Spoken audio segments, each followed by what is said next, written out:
Diretamente do Brasil, Brasília, Distrito Federal. Quem vos fala, mestre Dinho, trazendo sempre informações na palma da sua mão, com notícias de utilidade pública, nacional e internacional. O mestre Dinho, eu quero aqui, antes de iniciar esta live, eu quero falar sobre o Pix do juiz Oscar Aníbal Chapan. Pix, Oscar Aníbal Chapan, @gmail.com. Repito, Oscar Aníbal Chapan, @gmail.com. Está na descrição desse vídeo. Meus amigos e amigas, quem vos fala, mestre Dinho. A seguir, vamos assistir a live do juiz Oscar Aníbal Chapan.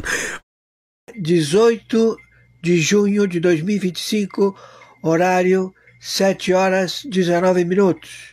Relatório. Atenção, atenção. Exército, Marinha Aeronáutica. Contra-espionagem das autarquias, contra-espionagem da Polícia Federal, contra-espionagem de todas as forças engajadas em 26 estados e no Distrito Federal.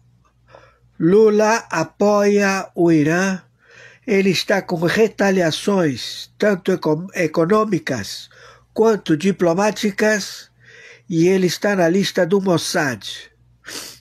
Lula, ele é reconhecido como terrorista. Ele solicitou ao Putin, na Rússia, as usinas de enriquecimento e também de armazenamento das bombas atômicas localizadas no Brasil. Lula também requisitou aos dragões do Irã que eles venham se abrigar aqui no território brasileiro. Ele também se posicionou para que o Ayatollah fuja para o Brasil, dando abrigo.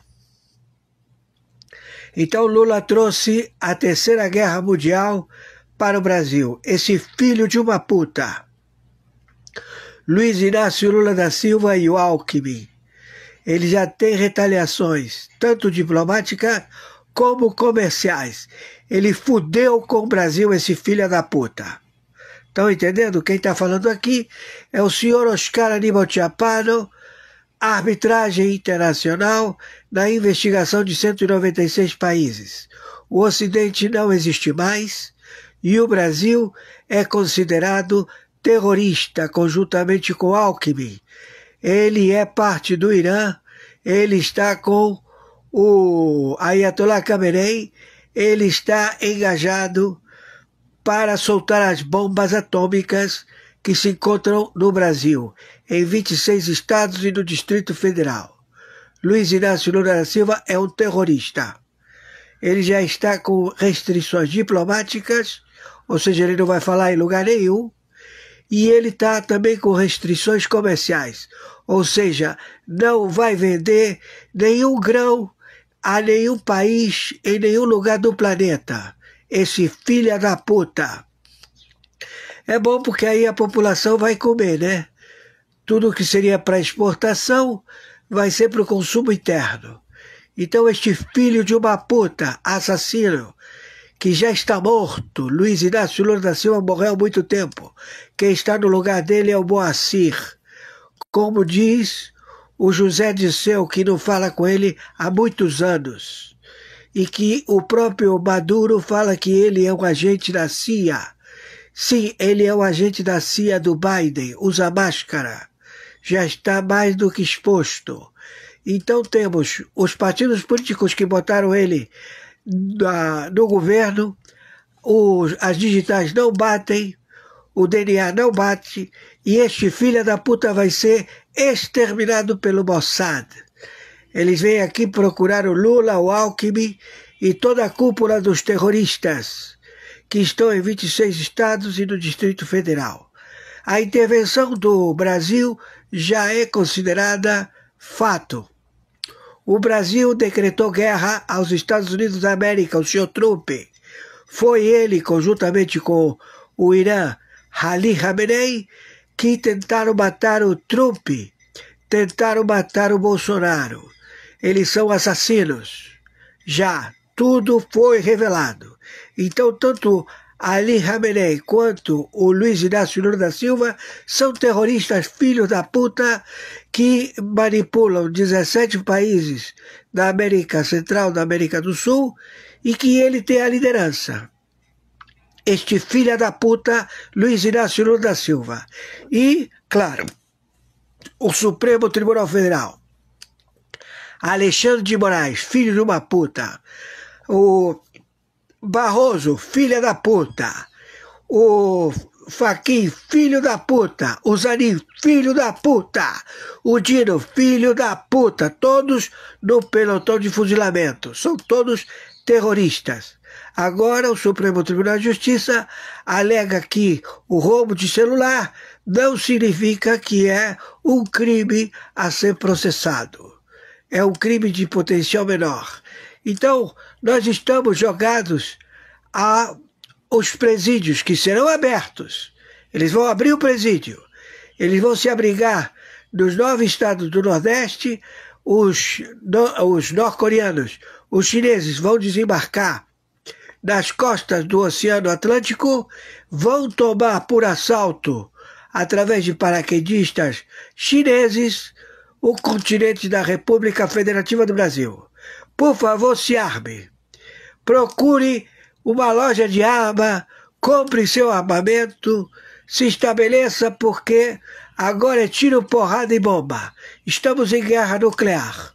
O Luiz Inácio Lula da Silva decretou guerra aos Estados Unidos da América. Ele é o terrorista, conjuntamente com Ali Khamenei, que quiseram matar o Trump e quiseram matar o Bolsonaro.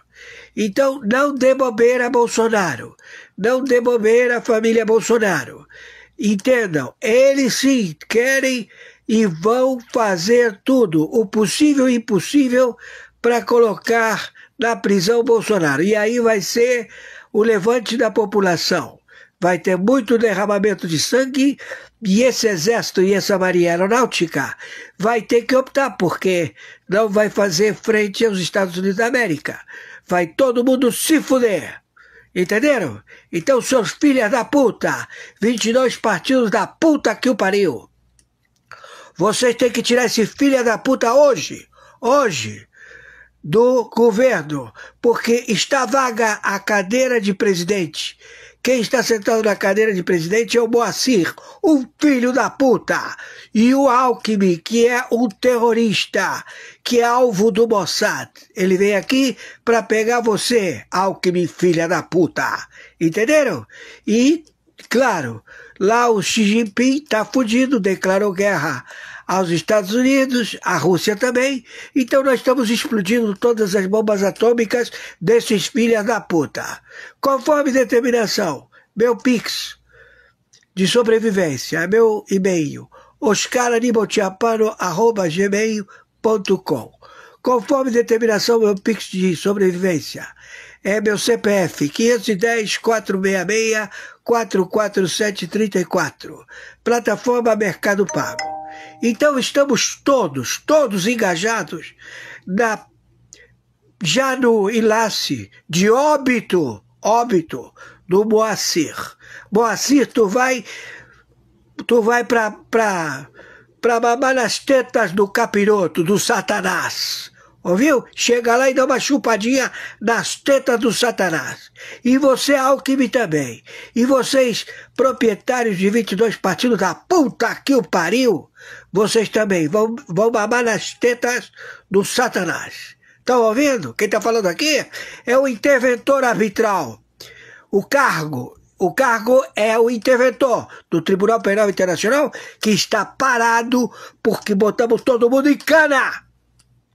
Todos os juízes em cana, porque se venderam ao petróleo do Irã. E também os procuradores, porque se venderam. Então está inoperante o Tribunal Penal Internacional. O Tribunal Internacional do Brooklyn, nós também investigamos. Se tiver alguém mamando petróleo do Irã, está fugido. E também no Supremo Tribunal Mundial. Se tiver alguém subornado pelo petróleo do Irã, também está fugido. Entenderam? Então estamos com 123 nações signatárias, que é os coalizões, a fazerem parte da 4ª Frota, da NATO, da OTAN e do Pentágono. Então vocês pensavam que isto não iria acontecer porque vocês nunca pagaram o Tribunal Penal Internacional, porque vocês nunca aportaram, porque vocês signatários sempre dizendo, se a gente não paga, eles não vão atender. Pois bem, meu amigo, vocês se fuderam, e fuderam o Brasil, com esse filho da puta, com essa TV Globo de merda, com esse sistema de âncoras do Em Ponto, com essa família Marinho, filha da puta, que tá desfilando de transatlântico. Ele comprou um iate que é um transatlântico. Ele é o gordo careca, os dois são careca, né? Que eles têm tesão por iate. Então, meu amigo, fudeu. Fudeu, cara. Foi tudo pro cacete.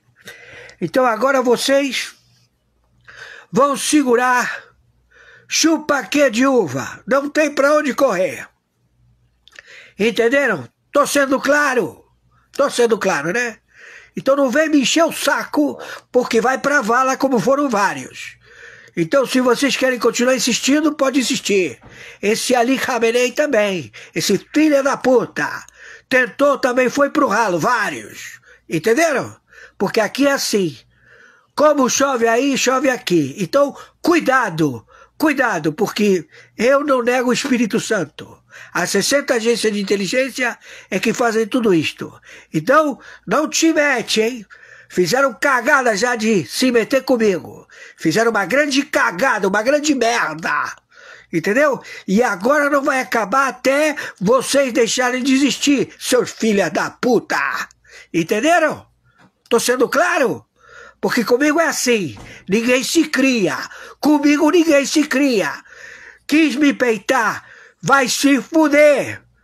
Eu não vou no teu enterro, seu filho da puta. Entendeu? Então, se prepara, seus filhos da puta.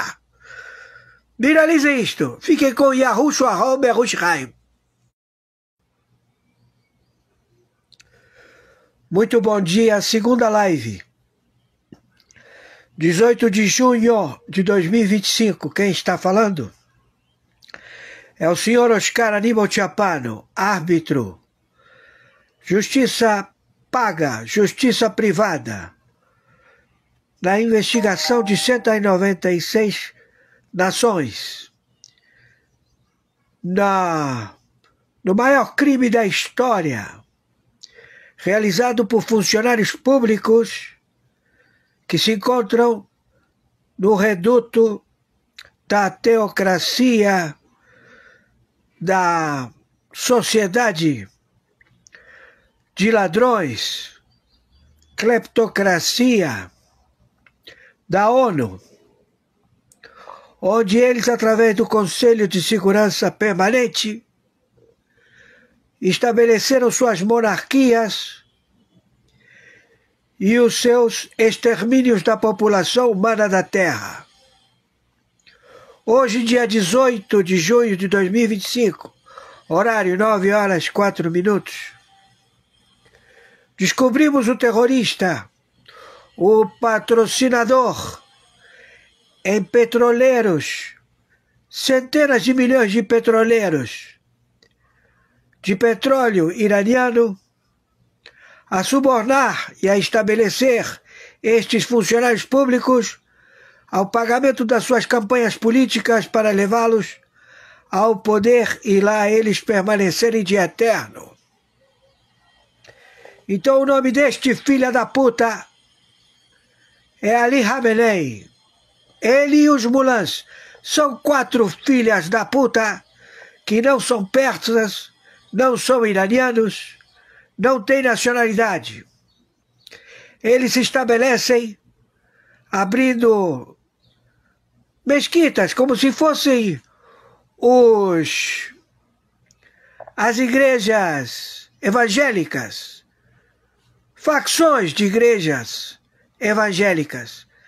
E lá eles se estabelecem e fazem o seu feudo, a vilipendiar o povo, a usufruir das riquezas daquela nação e estabelecer exércitos pagos com os recursos, neste caso, da Pérsia. Então, o povo persa foi todo aniquilado por um baixinho filha da puta que morreu, Ahmadinejad. Ele foi morto pelo Mossad entre os dias 17 e 18 de 2025, junho. Deixou de existir, como também todos os líderes que se prontificam a ocupar os cargos dos generais que são abatidos pelo Mossad no território do Irã, e quem assume, eles deixam, né? Recadinho debaixo da porta: não assume o cargo de general, porque você vai ser morto. Mas os filhos da puta vão lá e assumem. Então são mortos. Então tá morrendo gente adoidado. Por quê? Porque eles mataram o Moulin, que estava na França, o Khomeini.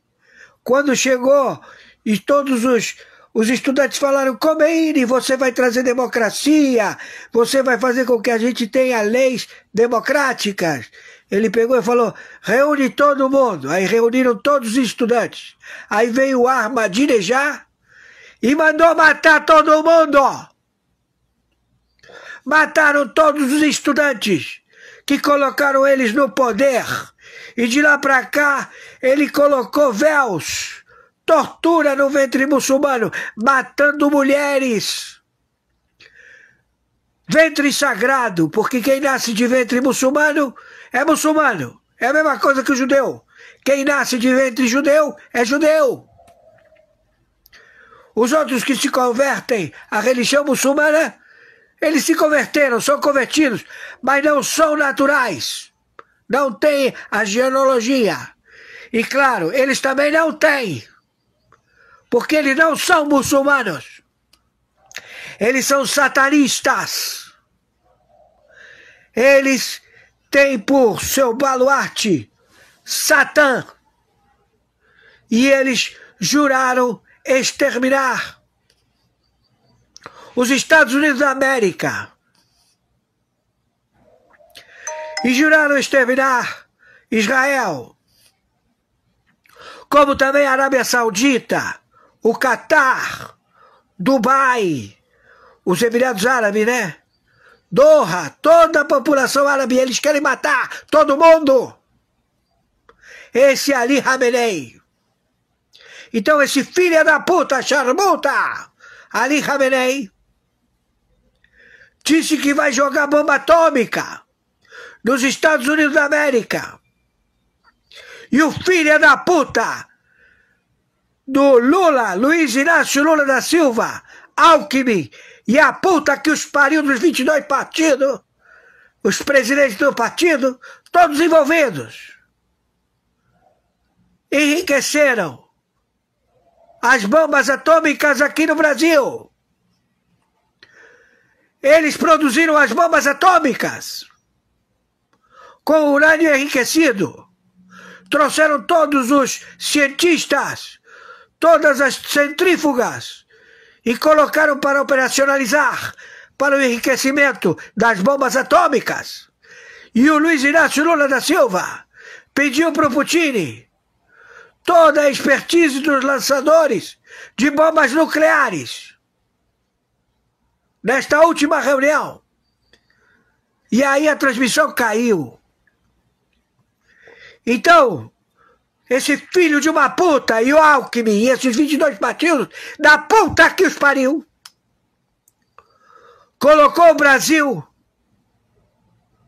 como terrorista, como possuidores de bombas atômicas, apontadas para os Estados Unidos da América, com autonomia de 4.000 a 12.000 quilômetros, para poderem ser disparadas e fazerem alvos nos Estados Unidos. E ele engajou esse filho da puta, Luiz Inácio Lula da Silva, conjuntamente com o Alckmin, conjuntamente com o Maduro, conjuntamente com o líder do Grupo de Puebla. Eles, como é que é o nome desse filho da puta? Terrorista também, que disse que não vê o Lula há uma porrada de tempo, mas que ele é o líder do Grupo de Puebla, descendente do Luiz Inácio Lula, José Dirceu. Então todos eles estão envolvidos e jurados. O Mossad vai vir aqui, se ele já está aqui, e vai proceder a exterminá-los, filhos da puta. Então, os terroristas, os dragões do Irã, fugiram de aviões para o Brasil. Então agora nós temos retaliações diplomáticas e comerciais, duras retaliações. Todo o dinheiro brasileiro confiscado em qualquer lugar do planeta. Consulados, aviões, propriedades, bancos, tudo confiscado. Estamos pior que Cuba. Estamos pior que o próprio Irã, por causa desse filho da puta, que tenham certeza, eu não sei se ele vai chegar a Brasília, mas ele prefere ficar no Nordeste, não sei também, porque vem os norte-coreanos a degolar e se posicionarem nas coberturas dos prédios da orla marítima do Oceano Atlântico, em 9 estados do Nordeste, a implantar com o Pepe do Peru, com a puta do México, com o Maduro da Venezuela e com 17 filhas da puta, narcoterroristas, todos financiados pelo Irã. Então nós temos que pegar esse filho da puta do Luiz Inácio Lula da Silva, o Alckmin, os 22 partidos da puta que o pariu, e botar todos eles presos, principalmente o pleno da Corte do Supremo Tribunal Federal, esse Alexandre de Moraes, filho de uma puta, esse Dino, filho da puta, esse Zanin, todos presos, esperando um pelotão de fuzilamento, seus filhos da puta, como também o Lewandowski, o superintendente da Polícia Federal, todos presos. Estamos em guerra. E já ameaçaram de explodir bombas atômicas no território dos Estados Unidos, vindo por esse filho da puta Luiz Inácio Lula da Silva e a puta que o pariu. O Ocidente acabou. Não tem BRICS, não tem porra nenhuma. O chinês e o russo estão putos porque eles não sabem quem alvejou as suas bases de enriquecimento irânio e também os seus lançadores de bombas atômicas. Mas foram 60 agências de inteligência que foram lá e botaram a explodir essa porra toda. Essa é a situação no momento deste filho da puta e destes canais de televisão que ficam dizendo que estão jogando bravata, que eles não podem fazer nada porque o mundo vai se levantar. Se levantar de quê? Seus filhos da puta! Cada bomba atômica tem uma circunferência de destruição de 3.500 quilômetros. Tudo arrasado. Tá entendendo, filha da puta? Hoje, dia 18 de junho de 2025, e conforme determinação, meu Pix é meu e-mail, é meu nome completo, identificado, juiz corregedor arbitral, na intervenção do Tribunal Penal Internacional, do Tribunal Internacional do Brooklyn, do Supremo Tribunal Mundial, adindo ao 7 em 123 países, signatário do Tribunal Penal Internacional. Meu Pix é meu e-mail, oscaranibaltiapano@gmail.com. Meu Pix de sobrevivência, CPF 510 466 447 34. Plataforma Banco, Mercado Pago. Agradeço a todos vocês, almas maravilhosas, que uma alma, duas almas, mandaram para que eu pague o aluguel e não seja despejado. Agradeço! E temos que pagar a internet. E a conta atrasada do telefone. Estamos aqui. E eu comprei essa briga, adorem. Porque tenho certeza que ninguém me contrataria na luta contra este sistema do Foro de São Paulo, do Grupo de Puebla, do euro, que não existe mais. Porque todos eles são viciados em cocaína, em lascívia, em medidas opressivas e morais, que não permitem à população de ser feliz, de viver com dignidade.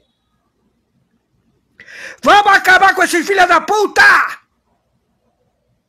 Coloquem o Bolsonaro como mandato tampão.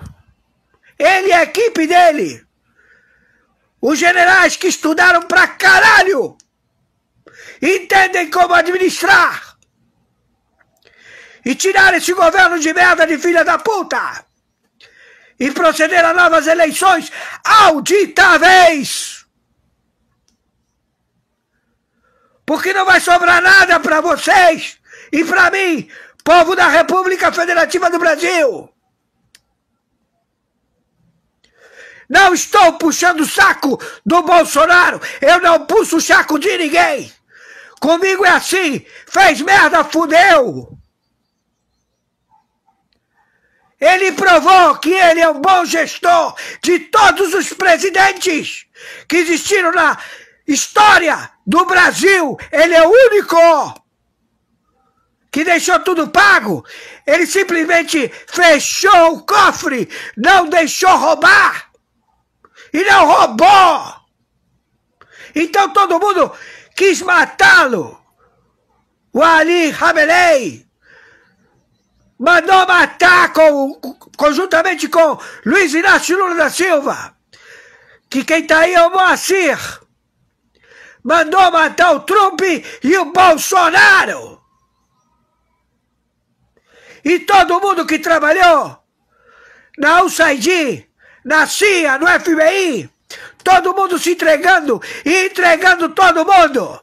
Entregaram a administração Clinton, que favoreceu o Barroso, filha da puta, chupador de peru. Tudo já sabido. Não tem pra onde correr.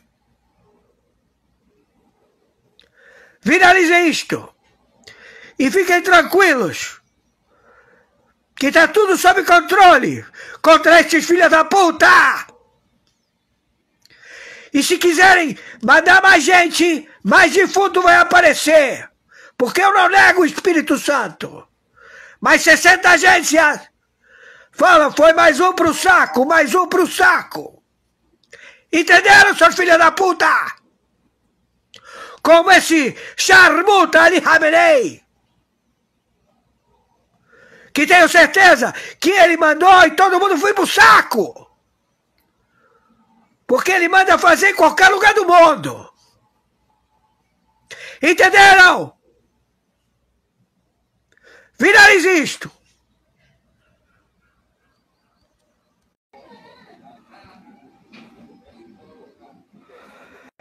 Muito boa tarde, quem está falando é o senhor Oscar Aníbal Chiappano, no momento, dia 18, quarta live, 18, quinta-feira 18, 17h33, quinta-feira 18 de junho de 2025. Atenção, atenção. A informação do rastreamento de material, cápsulas de urânio que foram sumidas, são cápsulas grandes, que abarcam uma quantidade muito expressiva de urânio enriquecido. No setor de inteligência nuclear da República Federativa do Brasil, com o monitoramento de Angra dos Reis, cujo material ele é processado e ele é mandado para a Rússia. De lá da Rússia, ele retorna para os seus favores de gás a serem processados nas plataformas de enriquecimento de urânio. Então, duas cápsulas repletas com estes elementos informaram que as 9 ogivas nucleares, as 9 bombas atômicas do Irã passaram a ser 15 bombas atômicas. 15 bombas. Então, essas 6 bombas, elas tiveram o transporte. Não se sabe se é via aérea, porque tudo é através de estabilizador. Você vai transportar cápsulas de urânio, você tem que ter um material estabilizador, um cofre estabilizador que não produza o mareio, não fique mareado o urânio enriquecido em cápsulas, que efetivamente não se conhece o paradeiro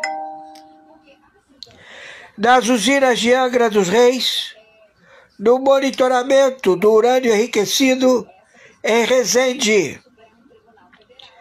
Então, todas as aeronaves do Irã que se estabeleceram em Brasília, que se estabeleceram no Rio de Janeiro, navios de guerra do Irã, e que também o último pedido de Lula com Putin, através do pagamento de mais de 200 bilhões de dólares,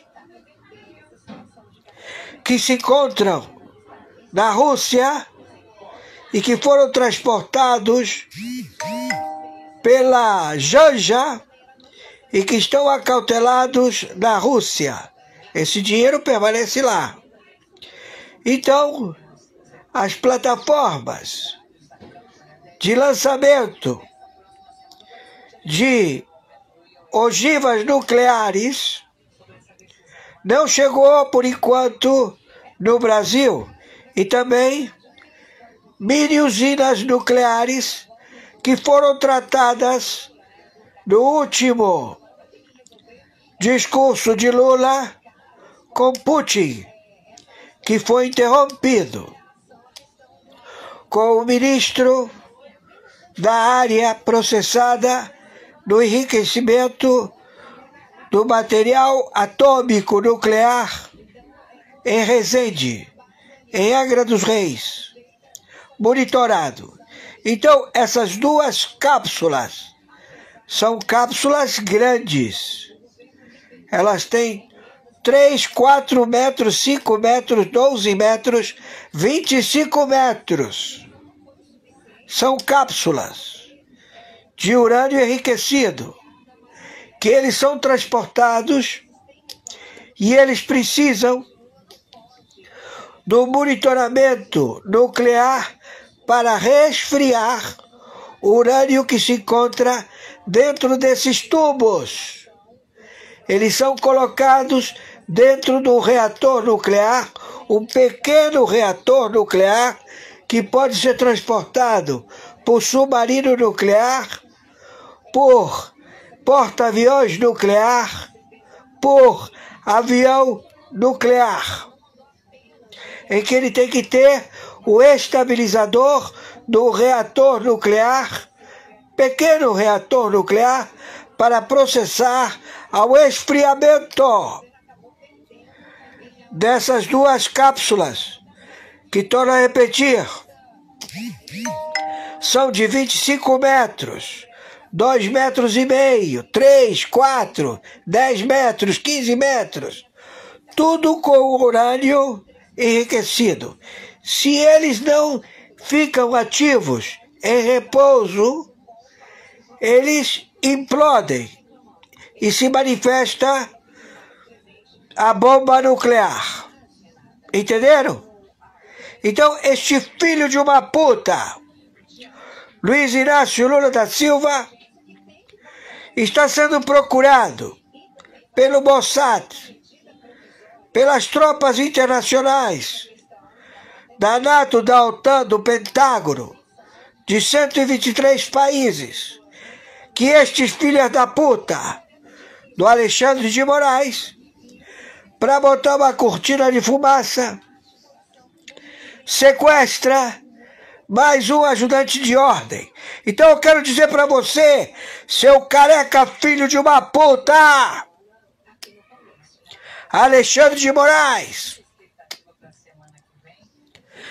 não vai adiantar você andar com segurança armado até na hora de ir ao banheiro cagar.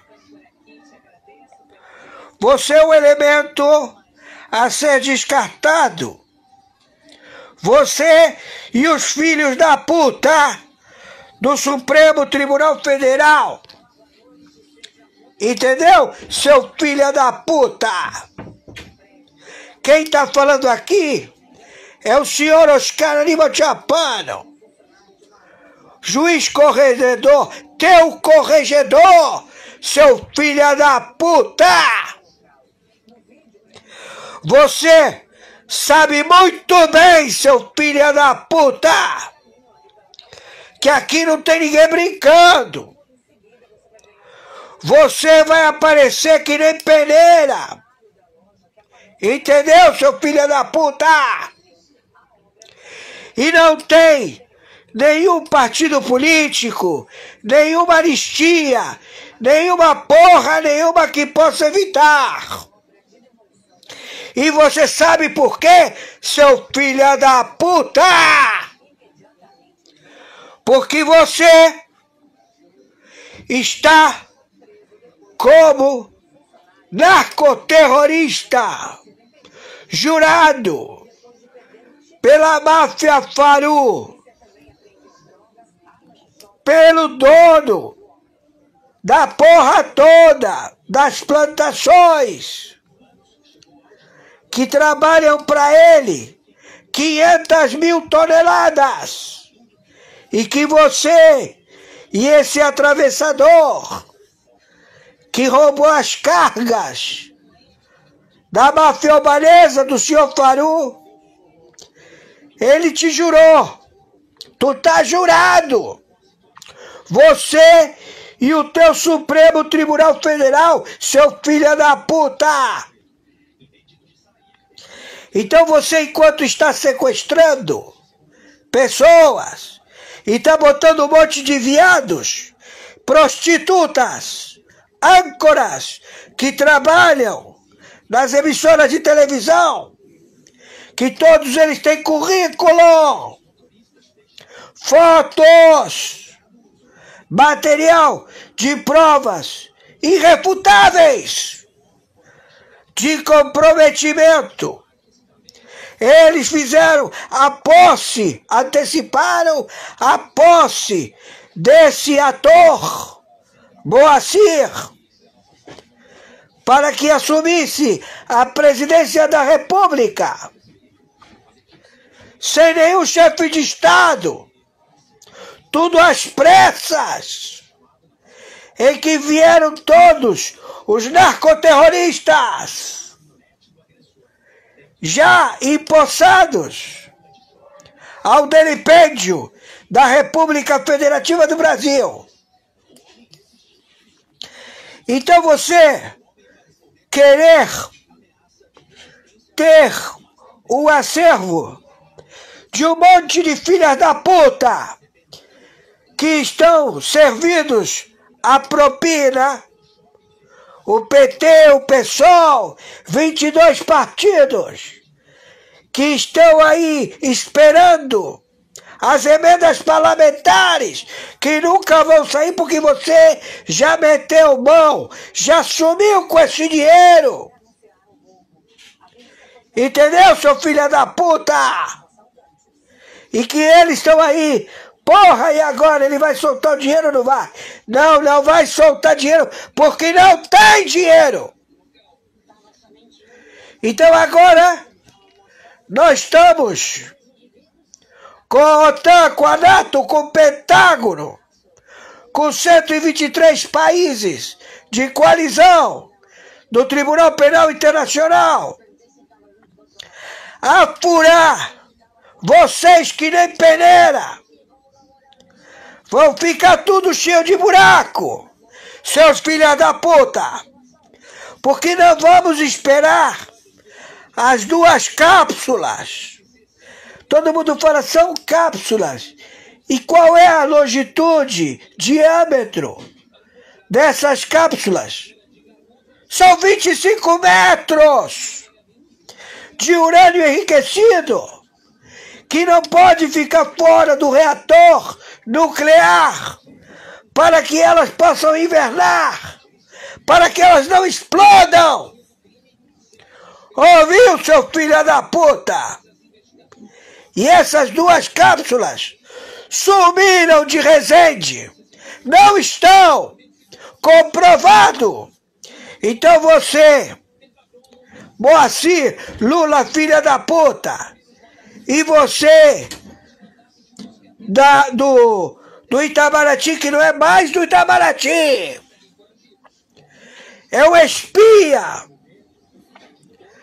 que transacionou tudo isso com o Ali Khamenei, em que até então as autoridades de Israel monitoravam 9 bombas atômicas. E agora são 15, ou seja, 6 bombas atômicas apareceram do dia para a noite. Então nós vamos capturar em 26 estados, no Distrito Federal, no teu... Você meteu essa vara de 25 metros no teu... Entendeu? Para poder resfriar no reator nuclear. Para que não exploda. Cada bomba atômica, ela tem uma radiação de 3.500 quilômetros ao derredor. Ouviu, seu filho da puta? Você quer saber se o Trump, ele já está na guerra? Claro que ele está. Você perguntou por que o russo, filho da puta, e o chinês, filha da puta. Ei, seus filhos da puta! Então nós vamos pegar você, Luiz Inácio Lula da Silva, você, tua prole, tuas mulheres, teus partidos políticos, todos esses filhos da puta, os donos das concessionárias de televisão, que ficam insistindo em bravatas, em roteiros de filme, e vamos colocar vocês no pelotão de fuzilamento, seus filhos da puta! Quem está falando aqui é o corregedor, interventor, arbitragem internacional. Não é togado. É justiça paga, justiça particular, que fala com todo mundo, com o submundo, com as autoridades, com todo mundo, seu filho da puta. Entendeu? Tá entendendo, seu filho da puta? Então ou você se entrega, ou eu não posso garantir que você amanhã esteja vivo. Tá entendendo, seu filho da puta? Porque vem as festas. E aí fudeu. Fudeu. Entendeu? Não tem ninguém por perto.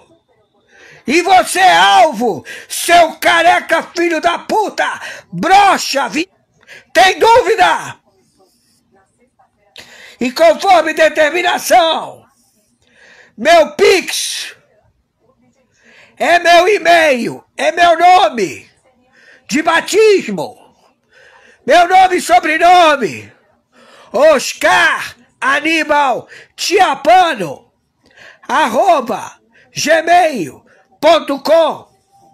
Meu CPF, documento único, 510 466 447 34. E a plataforma é Mercado Pago. Entendeu? Tá entendendo, seu filho da puta? Todos vocês aí mexeram onde não podia mexer, seus filhos da puta! Entenderam? Então finalize isto o máximo possível, porque nós estamos correndo risco que essa porra exploda! Entendeu, povo brasileiro? Descrente! Meus amigos e amigas patriotas, nós acabamos de assistir a live do juiz Oscar Aníbal Chapão. Quero aqui também aproveitar a oportunidade, né? E é o seguinte, meus amigos e amigas patriotas, vocês poderão verificar aí que não é só o juiz Oscar Aníbal Chapão, né, que está revoltado, não, é todo o povo, os patriotas de modo geral. Nós estamos revoltados, né, depois eu vou explicar logo em seguida. Então é o seguinte, quando o juiz, né, ele fala muito aí sobre filho de uma, então é o seguinte, ele está ofendendo os terroristas, os traficantes e os comunistas. Por quê? Vamos falar, né? Como é que pode tratar bem um terrorista, ok? Um traficante, certo? E também, né, no comunismo, o comunismo está junto aí com os terroristas e traficantes. É há muito tempo, né, que essa turma aí, em alguns países, né, que agora Deus deixou que acontecesse tudo isso para mostrar, né, que esses políticos, ok? Que esse sistema político caótico e melancólico, certo? Não pode continuar a governar em lugar nenhum. Eles perseguiram Bolsonaro, até tentaram matar, né, o Trump e Bolsonaro também. Essa turma não vale nada. Né? Colocou um tal de golpe só na cabeça deles. Né? Um golpe com 1.000 e poucas pessoas lá que se prenderam. Né? Meu Deus, meus amigos e minhas amigas, nós não podemos aceitar. Né? Nós temos de tomar uma atitude. O povo tem de ir para as ruas. É claro que o Trump já vai resolver. Tem que botar esses camaradas. Eu tenho nojo de citar os nomes dessa turma, certo? Então, meus amigos e minhas amigas, eu só queria fazer essa colocação. O juiz pode, ele tem autoridade, ele pode falar todos esses nomes, certo? Eu não posso. Eu não sou a autoridade, certo? Mas não vou dizer que o juiz Oscar Aníbal Chapano está errado, não. Ele está certo. Ele não trata esses terroristas, traficantes e comunistas, tem de tratar dessa maneira, ok? Então, meus amigos e minhas amigas, certo? Hoje dia 19 de junho, a seguir, vamos assistir aí uma matéria, somente uma matéria aí, ok? Somente uma matéria. Vamos lá. Fui! O que você achou dos 14 mil, do número da tropa da Marinha aí, que na verdade está só no Google, né? Não corresponde aos fatos? Virou comum, né? Então a gente teve esse caso aí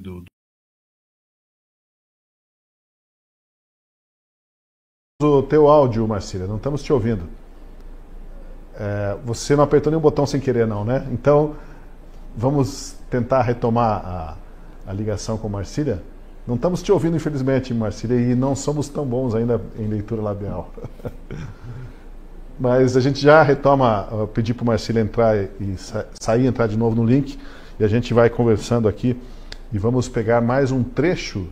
Sim, só sobre essa questão do Google, ainda também é curioso quando a gente vê quando a defesa consegue provas, né? Nesse caso você citou o Google, que procuraram o Google, o número que adicionaram no processo, a gente tem alguns outros casos também, como por exemplo o caso do réu que o advogado, Jeffrey Chiquini, inclusive, ele tem o vídeo dele sobre isso, fazendo a defesa, que ele consegue provas da nuvem que mostra que ele estava numa geolocalização distinta da suposta reunião que ele está sendo acusado. Então, o Uber prova, a TIM prova, dados da Apple provam, mas isso não foi juntado no relatório. Então, a gente tem vários casos como esse. Felipe Martins também tem um outro exemplo de uma suposta reunião que ele estava, a TIM comprovou que ele não estava lá, que o celular dele estava em outro lugar, apesar de estar sem acesso ao celular. Então, a defesa está nesse esforço de trazer provas que contrariem o que está sendo dito, que é muito difícil, já que eles estão com o celular apreendido, enfim, mas conseguem, e essas provas estão sendo 100% ignoradas. O que é válido é só o que o Mauro Cid fala. Vamos ver se a gente tem agora o contato e a voz da Marcília. Perfeito, Marcília. A pergunta era sobre os 14 mil, ou 15.500, ou 17 mil, e alguém tirou isso do Google e atribuiu, botou na boca do Almirante Garnier. Eu dizia que a gente, nesse caso, estão consultando o Google. No caso do Léo Martins, a nossa querida juíza que odeia piadas, foi buscar na Wikipédia informações sobre o Léo Lins. Então, é normal, né? Hoje em dia, a precariedade da informação, né? E é curioso depois que o problema da desinformação são as redes sociais, né? As redes sociais são um grande problema e nós temos aí juízes, autoridades públicas buscando informações na Wikipédia ou no Google e assim por diante. Daqui a pouco tem gente fazendo sentença ou voto. Bom, a gente já ia falar no chat GPT, mas a gente já teve recentemente o ministro Dino foi se defender de uma lembra quando ele censura livros, né? O menino que censura livros, como é que chama aquela série? O homem que censura livros, eu não lembro, mas o ministro que censura livros, quando ele fez essa censura, ele foi buscar no ChatGPT, a defesa dele. Disse, não, olha só, isso aqui não está errado, olha o que o ChatGPT fala. Então a gente tem esse nível de argumentação por parte das nossas autoridades e isso é normal. O Brasil, ele não é composto, né, por juízes e autoridades públicas intelectuais. Nós temos pouquíssimos assim dentro do STF, se é que temos, e pouquíssimos assim também dentro do judiciário ou dentro do Ministério Público, né? Tem muito juiz de internet, essa é que é a verdade, tem muito juiz de internet e muito procurador e promotor de internet nesse país.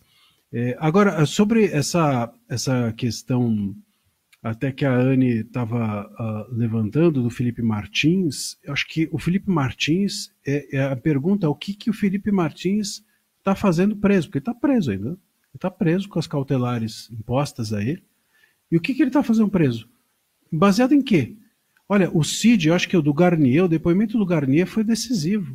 O Garnier, ele diz claramente que ele falou assim, eu estava lá e tinha um assessor que era o delator, o Cid, portanto. Então, só o Cid, ele disse hoje, só o Cid estava na reunião. Pô, como é que o cara se lembra disso e o Cid se lembra que tinha mais gente? Aí a pergunta é, por que o Cid está incriminando o Felipe Martins? E por que todo mundo, até agora, todo mundo disse que o próprio Freire disse, olha, eu não me lembro, não conhecia. Todos disseram que o Felipe Martins não estava lá. Todos disseram que o Felipe não se lembram, não conheciam.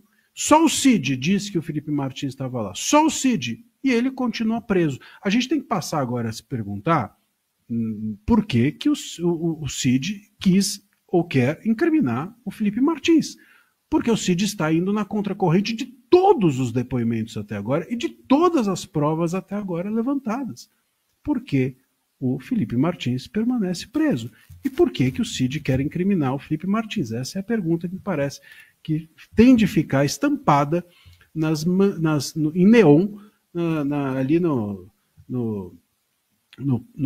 palácio, ali no STF, né? Na fachada do STF. Eles não gostam de colocar aquelas luzes coloridas quando tem uma comemoração. Podiam colocar ali em neon, porque o Felipe Martins ainda está preso. Outra frase, porque o Cid quer incriminar o Felipe Martins. Pois olha, eu quero destacar e recuperar mais um trecho, mais uma fala do Almirante Garnier pela manhã, ele comentando, e pareceu convincente a argumentação dele, a gente vai ver agora, de que seria surreal essa história de que o comandante do Exército teria ameaçado prender o presidente da República numa reunião. Vamos acompanhar. O senhor participou de alguma reunião em que um dos integrantes da cúpula superior das Forças Armadas ameaçou prender o presidente da República? Não, senhor. Ouviu falar sobre isso? Ouvi na imprensa. Até achei, se o senhor me permite, eu achei surreal. Não faz parte das normas das Forças Armadas, da hierarquia, disciplina, atitudes dessa natureza com esse contexto. Em que reunião, eventualmente, que participou, o senhor teria dito que colocava as suas tropas à disposição? Senhor ministro, eu nunca usei essa expressão. Nem quando se demonstrou uma preocupação, porque o senhor, aqui no início do seu depoimento, o senhor disse que as Forças Armadas tinham muita preocupação. Sim, senhor. Preocupação com o quê? Preocupação com a questão das pessoas na rua insatisfeitas, que isso pudesse descambar para quebra-quebra, para algo que perdesse, que os órgãos de segurança pública pudessem vir a perder o controle. ou imaginarem que isso poderia acontecer. E isso traria responsabilidade, normalmente, para o último bastião desse negócio, que são as Forças Armadas. Pois é, ele usou o termo surreal, né? Imaginar que um comandante, um general, pudesse afirmar assim, ó, se eu fizer isso, será preso, como se fosse uma bravata numa reunião. E não faz parte do protocolo, né? E digamos, da cartilha dos militares tomar uma posição assim tão ousada quando não há um ato consumado. Perfeito. Ficou, diz que não disse, mas é um posicionamento um tanto convincente, né, do almirante Garnier. E até é curioso que ele fala que ouviu na imprensa. Ele perguntou, o senhor ouviu falar sobre isso? Ouvi na imprensa, ou seja, de novo, eles têm conhecimento de fato só através da imprensa, assim como o número de pessoas à disposição que ele teria deixado à disposição do Bolsonaro. Mas a gente vê de novo a mesma situação, né, até você usou a palavra bravata. Bravata também foi a palavra usada pelo Mauro Cid, que diz que várias foram as bravatas. Ele não sabia mais distinguir o que era bravata de grupo de WhatsApp do que era real. Qual que era, né, a realidade dos fatos e o que era só um jeito de dizer. Foi mais ou menos o que o Mauro Cid disse. E, de novo, isso talvez caiba, né? A gente não sabe se foi uma bravata ou se alguém inventou de fato isso. Que deram voz de prisão para o Bolsonaro, mas assim como o Garnier disse, é surreal a gente imaginar essa cena acontecendo e ninguém dizer nada, só o Mauro Cid que fala, só o Mauro Cid que sabe que alguém mandou prender o Bolsonaro não sabe, a pessoa que mandou prender o Bolsonaro não sabe, isso ninguém que estava na reunião viu, ninguém ouviu, então, de novo, a gente está falando de um processo baseado só na fala de um delator, só no diz que me disse, sem prova, sem nada. Como é que você pode colocar uma pessoa na cadeia, prender por golpe de Estado, quando ninguém diz que é verdade isso que está acontecendo? Ninguém confirma as versões, não tem nenhuma prova além do Mauro Cid, o delator do caso. Marcília? O Mauro Cid, ele é a testemunha, vamos dizer assim, testemunha delator, porque o delator, né, ele é um corréu, ele é o corréu delator, mas é uma espécie de testemunha sui generis, vamos dizer assim. E então ele é a alternativa que sobrou, né? A gente tem visto todos os depoimentos até agora desmantelarem o golpe. Sobrou o Mauro Cid. E por isso que o Mauro Cid está tão desconfortável.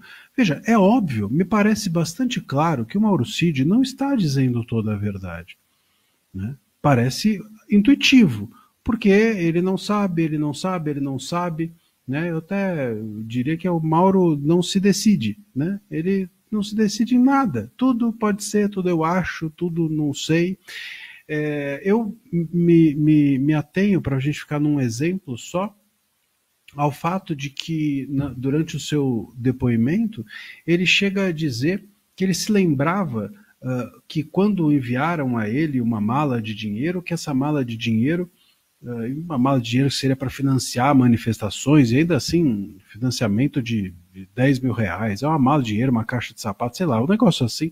Enfim, ele se lembra que ele botou, imagina, 10 mil reais para financiar manifestações, só se forem manifestações no quarteirão, mas ainda assim ele lembra que colocou do lado da mesa dele. Aí o advogado pergunta, mas você recebeu onde no Alvorada isso aí? Isso eu não lembro. E quando que você chegou no Alvorada? Não lembro. E quando você saiu do Alvorada? Não lembro. Então ele não lembra nada, ele só lembra o fato. Aquele fato que ele colocou na delação dele, ele lembra, mas tudo que está no contexto do fato, ele não lembra. E isso é um indício de que nos leva a suspeitar ou a questionar, se é que a gente ainda pode questionar as coisas no país, se é que isso não é ilícito, a suspeitar de que aquela verdade é frágil. Pô, a pessoa chega em casa e fala assim, a tua mulher vira para você e fala assim, onde você estava? Eu falo assim, eu estava numa festa, mas de quem? Não lembro. E que hora você chegou? Não lembro. E que hora você saiu? Não lembro. E o que você comeu na festa? Não lembro. Só lembro que eu estava na festa. Pô, é óbvio que tem coisa aí. É óbvio, né? Vamos pensar. Esse é o ponto.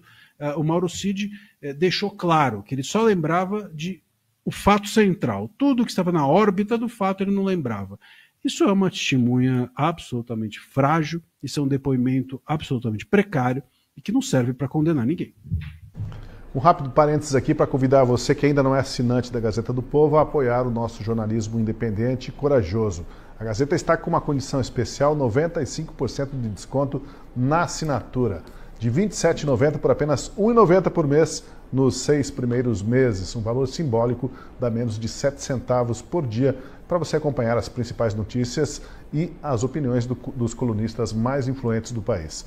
Garanta já, una-se a nós, gazetadopovo.com.br/oferta ou pelo QR Code na tela e ainda pelo link da descrição. Não fique de fora, informe-se pagando muito pouco, quase nada. Olha, o Procurador-Geral da República, o Paulo Gonet, num determinado momento questionou o que Bolsonaro quis dizer quando em setembro ele afirmou que estava mandando um último recado àqueles que ousavam açoitar a democracia. Que ameaça era essa que ele fazia ao Poder Judiciário, questionou o procurador. No dia 7 de setembro de 2021, o senhor Bolsonaro voltou a desferir ataques ao ministro Roberto Barroso, especialmente também a Vossa Excelência, ministro Alexandre de Moraes. E ele se referindo ao presidente do Supremo Tribunal Federal à época, o ministro Luiz Fux, o senhor Bolsonaro disse: ou o chefe desse poder enquadra o seu, ou esse poder pode sofrer aquilo que não queremos. Eu gostaria de saber qual era o objeto dessa ameaça feita publicamente. O que é que o Poder Judiciário poderia sofrer? Senhor Procurador, o senhor deve conhecer meu temperamento dentro do Congresso. Eu respondi uns 20 processos de cassação lá dentro. Né? Um pouco explosivo. Muitas vezes errei. Quanto ao senhor ministro Barroso, ele foi advogado lá atrás, de Cesare Battisti. Ele trabalhou aqui para que ele permanecesse no Brasil. E eu, como parlamentar, trabalhava para ser extraditado para a Itália. Então, tivemos embate lá atrás. O senhor pode ver, ao sair de uma reunião da UNE, ele falou, né, derrotamos o bolsonarismo. Né? A gente tem algo pessoal entre nós dois. Assim, eu relevo muita coisa, parece que ele não marcou isso aí, não me esquece. Então, esse atrito com o então advogado Barroso vem lá de trás. Não tem nenhuma ameaça a nenhum poder. O senhor nunca viu tomando nenhuma providência contra um poder sequer da República. Nenhum. Nada. Fecha isso, fecha aquilo. Zero. Ele terminou ali, né? Cortou a fala dele. Mas o fato aí é que o Bolsonaro diz que há uma coisa pessoal, havia uma coisa pessoal entre ele e o Roberto Barroso, e apesar de admitir que se excedia nas palavras e nas críticas e na retórica, em nenhum momento tomou uma decisão, teve uma atitude que pudesse realmente ter rompido o jogo dentro das quatro linhas. Aí está o ponto, né? Parece que a acusação toda contra o Bolsonaro é por causa da retórica dele de novo, e aí a gente vai para aquilo que já nos advertiu o Marcília, que ele tem o direito a ter uma retórica agressiva. A gente pode não gostar, as pessoas podem não votar nele por causa disso, mas é um direito dele ter essa retórica agressiva. Agora, os atos dele, aí sim, se ele tivesse tomado uma medida contra a Constituição, contra os poderes instituídos, aí poderia estar ocorrendo esse julgamento, mas parece que é um julgamento sobre as falas e os excessos da retórica do Bolsonaro. Exatamente, perfeitamente. Inclusive, que eu ia comentar é que no início dessa pergunta, a gente vê o Moraes tentando explicar a pergunta, né? E aí ele para e deixa o Bolsonaro responder. Ele fez isso diversas vezes com o Gonet. O Gonet fazia uma pergunta, ele parecia o tradutor da pergunta do Gonet para reexplicar a pergunta. Então, volta na sua primeira pergunta, como eu vi o Gonet nessa situação, assim, não sabia direito o que estava perguntando, o Moraes tinha que explicar a pergunta direito. Mas sobre essa situação específica, exatamente isso que você falou, é um julgamento sobre a retórica do Bolsonaro. Ele explica ali, faz bem quando ele traz um exemplo do Barroso, de que o Barroso diz que derrotamos o bolsonarismo. Um ministro do STF falando que derrota um lado ideológico dentro do Brasil e tá tudo bem, isso é dentro da Constituição, isso é aceitável, isso não interfere na separação dos poderes. Mas ele dizer que o judiciário vai sofrer as consequências, isso é golpe. isso é ditadura. Onde já se viu. E aí, quando ele traz o exemplo do Barroso, é curioso porque a gente tem vários exemplos, né? Hoje de manhã, inclusive aqui no Café com Gazeta, a gente falou o exemplo do Barroso, do Gilmar Mendes também, de vários ministros que sempre têm falas que se passam de todas as linhas, as 4 linhas das Constituições, quando diz, por exemplo, que a Constituição é o problema do Brasil, ou, enfim, usam da sua função de ministro para inaugurar uma obra, como no caso do Gilmar Mendes, ou censurar um jornal. O Gilmar Mendes hoje também recebeu uma indenização do o STJ deu uma indenização para o Gilmar Mendes por 2 jornalistas que fizeram uma matéria sobre ele. Ou seja, isso está dentro da Constituição, você poder censurar e obrigar um jornalista a te pagar uma indenização porque contou uma verdade sobre você. Agora, falar, judiciário, você vai sofrer as consequências. Essa é a frase do Bolsonaro. Pode ser errada, pode até ser passível de um processo de indenização, como tantos que existem no Brasil, mas dizer que isso é uma prova de um processo de golpe de Estado, aí me parece um absurdo sem tamanho. A gente pegar no final da sentença do Moraes, vai ser como até o Marcília mencionou a sentença do Léo Lins, uma sentença sem pé nem cabeça, que vai trazer esse tipo de frase para a sentença final que vai condenar o Bolsonaro. Na sentença da juíza, eu até tive o desprazer de ler, que condena o Léo Lins, ela cita várias das piadas do Léo Lins, assim, na sentença, assim, como se ela realmente não gostou da piada e coloca lá para condenar um humorista na prisão. Várias piadas ela cita. Aí a gente daí volta pro Moraes, eu tô curiosa para saber como vai ser essa sentença, se ele vai pegar todas essas falas do Moraes do Bolsonaro, falando que o judiciário vai sofrer as consequências, porque criticou o Alexandre de Moraes, criticou a autoridade. É evidente que ele criticou, todos nós criticamos e temos esse direito de criticar. Agora, isso não é base para crime algum, né? Não é um fundamento de nenhum crime, quem dirá um crime tão grave quanto o golpe de Estado. Mesmo as insinuações, né, Marcília? Digamos que as pessoas tenham enxergado insinuações golpistas nas falas do Bolsonaro. Não pode ser julgado por uma insinuação retórica. Não, só um comentário sobre a decisão do Léo Lins. A Anne, eu discordo da Anne, que ela falou que é sem pé nem cabeça. Eu concordo que é sem pé, mas sem cabeça a gente não pode dizer que seja. Tem cabeça. Mas, e como tem. Mas o ponto é o seguinte, esse caso aqui é curioso, né? Até a Anne lembrou também a questão do excesso de ironia, que foi a condenação. Esse caso do Gilmar Mendes, vale lembrar que a primeira instância e a segunda instância não deram razão ao Gilmar Mendes. E aí cai no STJ, e o STJ acha que deve, então, dar uma indenizaçãozinha de R$150 mil. Isso é bom. E aí por quê? Porque condenou por excesso de ironia. Então a gente tem aqui o Bolsonaro, por isso que eu falei, eu acho que o Bolsonaro não pode entrar nessa de dizer que ele cometeu excesso de retórica, porque a gente vai legitimando algo muito errado no país. Excesso de retórica não está errado, assim como excesso de ironia não está errado. Por quê? Porque retórica não é ilícito, assim como ironia não é ilícito. Você já viu alguém chegar e falar assim, olha, eu fui condenado porque eu fui excessivamente bondoso. Bom, bondoso é crime? Não, então acabou, você pode ser excessivamente o que você quiser. Ah, eu sou excessivamente religioso. Parabéns, o que isso tem de mais? Eu sou excessivamente algo lícito, você não é um ilícito. Não é porque você cometeu um excesso de um direito que você cometeu um crime. Então o excesso de retórica não é ilícito, o excesso de ironia não é ilícito, porque ironia e retórica não são ilícitos. E a gente precisa afirmar isso.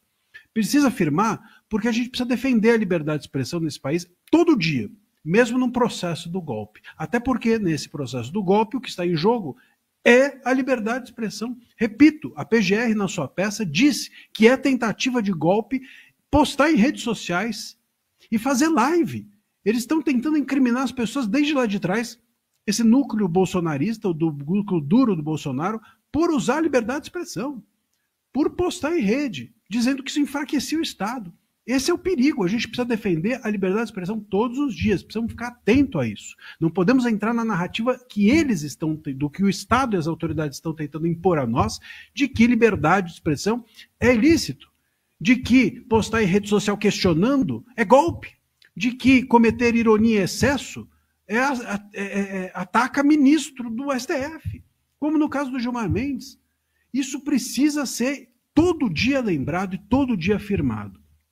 É necessário, portanto, que a gente também entenda que você acreditar, dizer, isso aqui vai ter consequências, não é crime nenhum. Qual é o problema?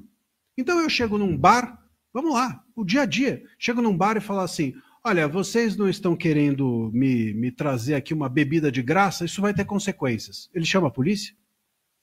Se a polícia for no bar porque alguém falou isso, a polícia vai prender alguém? Olha, ele falou que vai ter consequências. E daí? E daí? Qual é o crime? Onde está o crime? Ah, mas eu me senti ameaçado. Por quê? Por quem? Pelo quê? Não se disse nada. Quais são as consequências? Foi dito algo? E ainda que tivesse dito algo, de novo, não seria tentativa de golpe. Porque a ameaça, ela não é uma tentativa de algo. Ainda que a ameaça fosse, não seria tentativa do crime. A ameaça é um crime em si. Não tem alguém, quando ameaça alguém de algo, não tentou fazer o algo. Se tentar, seria tentativa de algo. Tentativa de algo é uma coisa, ameaçar de algo é outra. Então, a gente está confundindo tudo, eles estão confundindo tudo, chamando casos concretos de coisas que não são, chamando liberdade de expressão de crime, e a gente vai entrando perigosamente numa narrativa que nós não podemos entrar se nós passarmos a dialogar a partir dos conceitos que eles inventam para incriminar as pessoas. Nesse caso, no do Léo Lins, no do Gilmar Mendes, no caso do excesso de ironia e assim por diante. Não podemos entrar nessa narrativa, temos que combater essa narrativa, porque conceitualmente é errado, e muito errado, condenar as pessoas pelo que elas falam, ou por excesso do direito que elas eventualmente cometem. Condenar jornalistas por excesso de ironia realmente é o fim da picada. Mas, falando em excessos, né, o Bolsonaro realmente ele comete excessos retóricos. Quer ver só? Ele chegou no momento ali em que ele convidou Moraes para compor com ele na chapa de 2026. Acredite, esse foi o excesso do Bolsonaro. Se me permitir, logicamente, eu posso mandar umas imagens para o senhor aqui, como é que o povo nos trata a gente na rua, tá? Eu declino. Declino, sim, senhor. Posso fazer uma brincadeira? O senhor que sabe. Eu perguntaria aos seus advogados antes. Eu gostaria de convidá-lo para ser meu vice em 26. É isso aí. Eu declino novamente. Meu ministro. Desculpa. Tá aí, que é um excesso retórico maior do que esse, né? O excesso retórico pode ser na ironia, na acidez, na brincadeira, né? Tem muito bolsonarista, muito militante aí que está chateado com essa fala do Bolsonaro. Ora, mostra apenas que ele estava tranquilo, relaxado e brincando até com o que seria aparentemente imbrincável. Vou usar o neologismo aqui, Anny. Pois é, eu até dei uma olhada aqui no nosso chat, tem pessoal que está meio brabo com essa piada do Bolsonaro, falou que foi de extremo mau gosto. Mas a leitura que eu faço realmente essa, assim, é nitidamente uma piada. Infelizmente a gente vive num Brasil que é perigoso fazer piada, então eu acho que ele foi bem ousado ali, a gente não sabia qual seria a reação do Moraes, mas é obviamente uma piada, né? A gente estava falando aí do maior opositor político do Bolsonaro, que sim é um opositor político, sim faz perseguição política ao Bolsonaro desde 2022, inclusive ele cita um pouco disso durante o depoimento, e eu acho que faltou citar muita coisa que foi feita em 2022 contra o Bolsonaro via TSE, que é importante deixar claro, quem era presidente do TSE em 2022 era Alexandre de Moraes, e ele usou todo o poder dele ali como presidente do TSE para censurar inúmeros veículos, censurar a rede social, derrubar perfil de opositor, censurou a Jovem Pan, falando que a Jovem Pan não poderia usar termos aí para se referir ao Bolsonaro, censurou o Brasil Paralelo, quando o Brasil Paralelo iria lançar um documentário sobre o Jair Bolsonaro. Enfim, tem uma lista de coisas que foram feitas no TSE. Quando o Alexandre de Moraes era presidente, Bolsonaro cita em alguns momentos isso durante o depoimento, ele é questionado, e ele fala, mas veja bem, até é interessante esse momento, ele fala, durante a minha eleição houve excessos por parte do judiciário, sim, e o Moraes ele justifica num ponto, fala, não, mas veja bem, deputado, quando o senhor foi chamado de pedófilo, nós proibimos esse termo de ser usado no debate mais tarde, e ignora todo o restante das coisas, ou seja, o Moraes usa, fala, num momento específico, a gente a gente realmente proibiu que te chamassem de pedófilo, porque não havia prova nenhuma, mas em todos os outros ele não fala nada. Então, concluindo, foi uma piada, evidentemente foi uma piada, mas mostra o tom, né? Um tom tranquilo de descontração, tiveram várias risadas ali, mas é claro que não é um caso tranquilo, não é um caso descontraído, é um caso que pode colocar na cadeia várias pessoas por 30 anos. É algo extremamente sério que pode impactar a história do país. Pois é, Marcília, foi uma brincadeira de quem está nervoso também, né? Porque o assunto é grave ali, né? Mas ele teve a capacidade de brincar até na hora da morte, as pessoas brincam também, né? Eu acho que o grande perigo dessa piada do Bolsonaro é que piada agora é crime, né? Então ele pode talvez aí ser condenado 2 vezes, pelo golpe e por fazer piada. Vamos lembrar aí do Léo Lins, agora piada não pode fazer mais. Então, esse eu acho que é o grande perigo. Veja, aqui falando sério, claro, é um pouco, é uma piada de alto risco, vamos dizer, porque o ambiente ali é formal. O Moraes é uma pessoa que hoje ele estava vestido de Ruth, mas em geral ele está vestido de Raquel, né? E, enfim, estava ali no modo bom humor, mas nem sempre assim. E às vezes, né, num depoimento, quanto menos você fala, melhor é, porque menos você se expõe.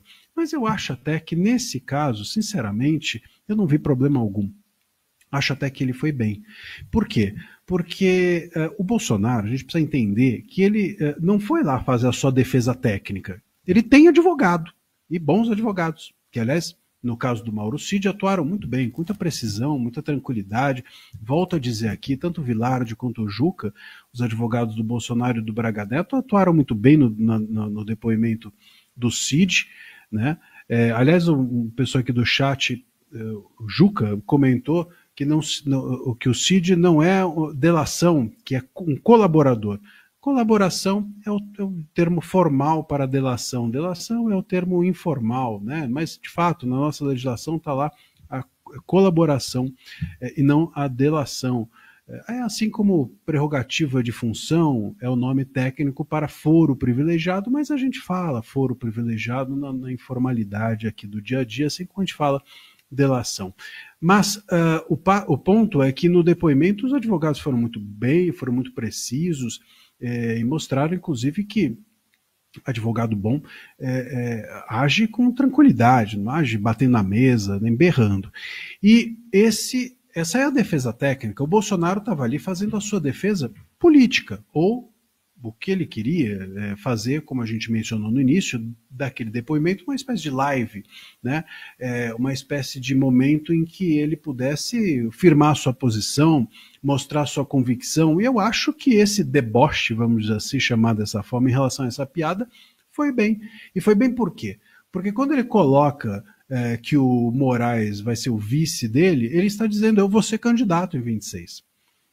Então ele está ignorando tudo que ele está na mão em termos de condenação e ineligibilidade, dizendo: eu vou ser candidato em 26, você quer ir comigo? É mais ou menos assim. É óbvio que o Moraes não ia entrar nessa e dizer: olha, você está inelegível, hein? Porque aí o Moraes iria debater com o réu. Isso seria totalmente impertinente. E é justamente contando com isso que o Bolsonaro fez essa brincadeira. Olha, você vai ser o meu vice, significa eu vou ser candidato, hein? Eu ainda acredito que eu vou ser candidato. Eu acho que é isso que ele quis reforçar. Teve seu efeito. Parece que cumpriu a sua função, que não é, repito, de defesa técnica, que é isso que os advogados fazem, mas é de defesa política do seu ponto de vista. Mais cedo, quem também depôs foi o general Augusto Heleno. E o general Augusto Heleno teve que explicar alguns exageros retóricos numa reunião que ele teve, a reunião ministerial. E vamos ver como que ele se saiu nessas explicações. O senhor diz a seguinte fala, e aqui abro aspas: não vai ter revisão do VAR. Então, o que tiver que ser feito, tem que ser feito antes das eleições. Se tiver que dar soco na mesa, é antes das eleições. Se tiver que virar a mesa, é antes das eleições, e fecho aspas. O senhor poderia esclarecer esse ponto?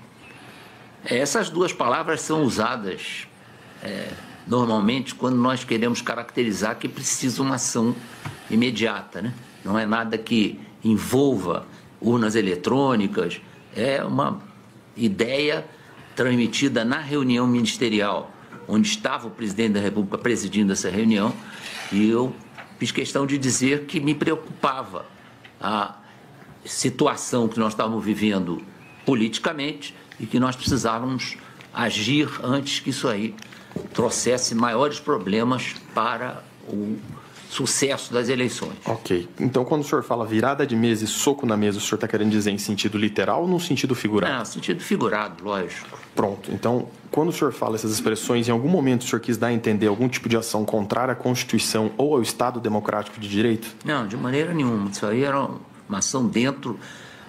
É importante que o presidente Bolsonaro colocou que ia jogar dentro das 4 linhas. E eu segui isso aí religiosamente em todo o tempo que estive na presidência. Está aí o depoimento do general Augusto Heleno, que era chefe do GSI, Gabinete de Segurança Institucional, e eu quero colocar a seguinte questão aqui. Digamos que o general Augusto Heleno realmente tenha feito uma fala golpista, pensar assim, ó, se tiver que dar um golpe, se tiver que virar a mesa, virar o jogo, tem que ser agora antes das eleições. Essa fala, ela é passível de receber uma punição de prisão, Marcília? Se é essa a intenção? Não, de forma alguma. E justamente porque, veja, ainda...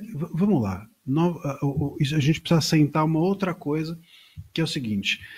Ainda que houvesse uma intenção de golpe, ainda que as pessoas quisessem mesmo dar golpe, o que acho difícil. Veja, não teve uma reunião esse golpe, ninguém se reuniu, o outro mandou a minuta pelo correio, é uma palhaçada. Se isso foi de verdade, foi um golpe dos trapalhões, não faz sentido nenhum, né? Então, o que houve, muito provavelmente, é um monte de gente. Veja, político, a gente falou aqui ontem, inclusive, acho, que estava o Deltan e o Kilter, político recebe no seu WhatsApp de tudo, recebe informação, passa que nem jornalista, a todo momento você recebe um monte de coisa. Bom, muito bem. Se por acaso nós vamos considerar a possibilidade que eventualmente tivesse realmente havido o desejo de golpe, em que momento que isso é punível? No momento em que inicia essa execução. Falar é início de execução? Não. Falar é cogitar. Falar é, portanto, algo que não é punível. Eu quero ouvir a Anne, mas deixa eu emendar com mais um trechinho, Anne, do depoimento do Bolsonaro. O procurador Paulo Gonet questionou ele sobre o documento encontrado na mesa do ex-presidente na sede do PL, com um suposto discurso em que decretaria o tal estádio de sítio. Bolsonaro revelou uma origem inusitada, curiosa do documento. Na sede do Partido Liberal foi apreendido um documento contendo um discurso que era destinado a ser recitado pelo senhor Bolsonaro no momento da efetivação do golpe de Estado. O documento tratava expressamente de estado de sítio e decretação de operação de garantia da lei e da ordem. Eu gostaria de saber... Estava na minha mesa, isso mesmo? Só um minutinho. Foi apreendido na sala onde o ex-presidente tinha lugar na sede do Partido Liberal. E eu gostaria de indagar do senhor Bolsonaro por que ele tinha pronto um discurso decretando medidas de exceção. Por favor. Realmente foi apreendido na minha mesa esse documento, esse papel, né? Quem mandou para mim foi o doutor Paulo, meu advogado, que extraiu do inquérito. Tá aí, ele disse, olha, realmente estava lá na minha mesa, porque o meu advogado, que está aqui do lado, extraiu do inquérito e mostrou para mim o que vocês estavam utilizando para tentar me acusar.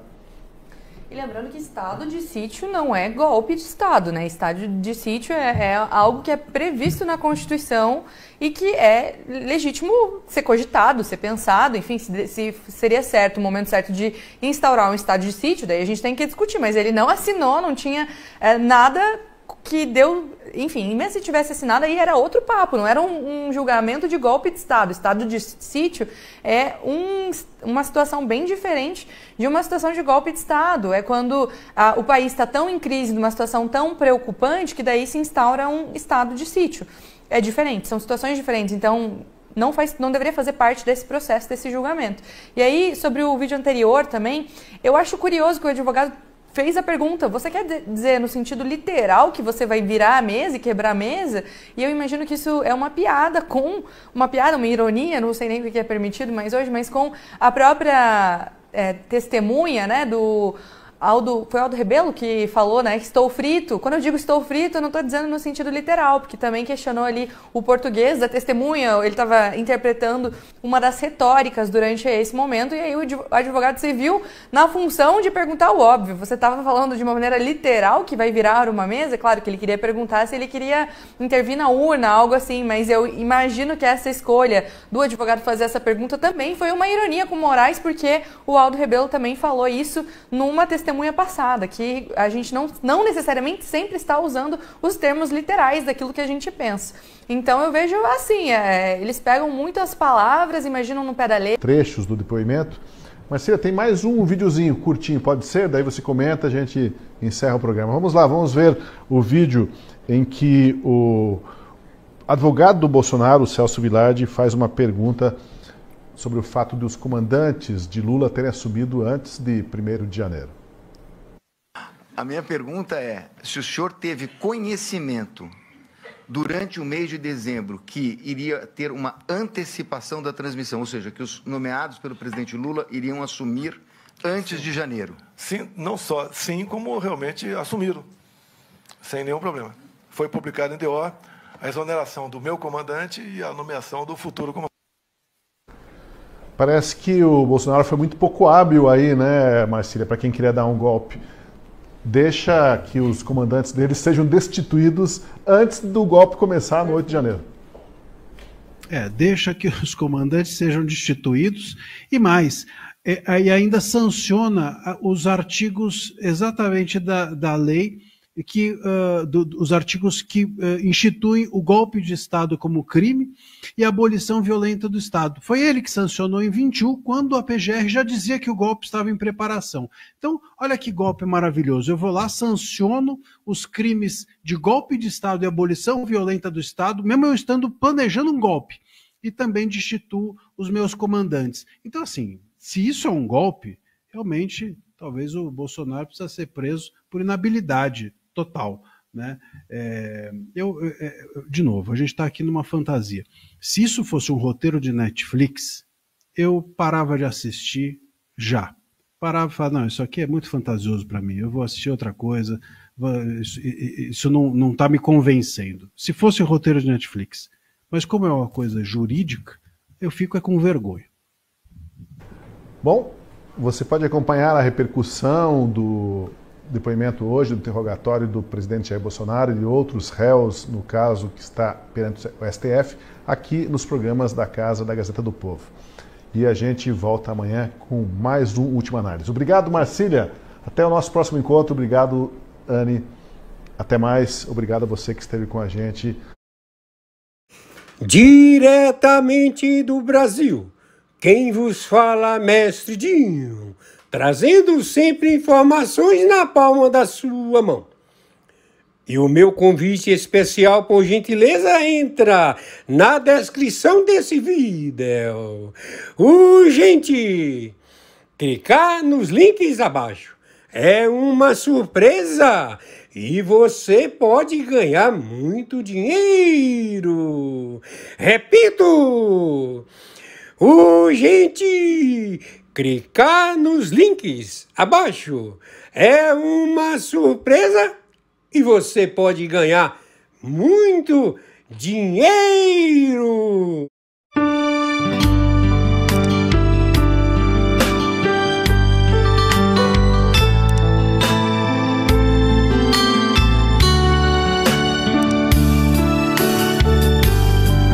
Jesus, meu rei, preciso de ti, te seguirei por onde quer que for, mais perto quero estar, sempre hei de suplicar, nos conflitos com o tentador, Jesus me fará vencedor, no nome do Senhor Jesus.